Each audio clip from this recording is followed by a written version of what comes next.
Hello guys and welcome to this video. Today I will show with you how you can fix fail to get branch list error on Delta Force Hawk Ops. So guys, first step, you should to redeem key and download it. Go to a website called playdeltaforce.com, as you can see here, this website.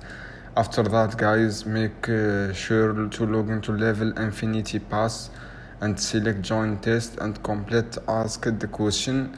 After that guys, go to this website, play the Delta Force /Twitch drops, and after that guys, select link Twitch account and you have to watch Delta Force Hawk Ops stream drops there, and next drop 10 August. And after that guys, you must watch stream at least 60 minutes to get Steam key and launch Steam and select added game and active product on Steam.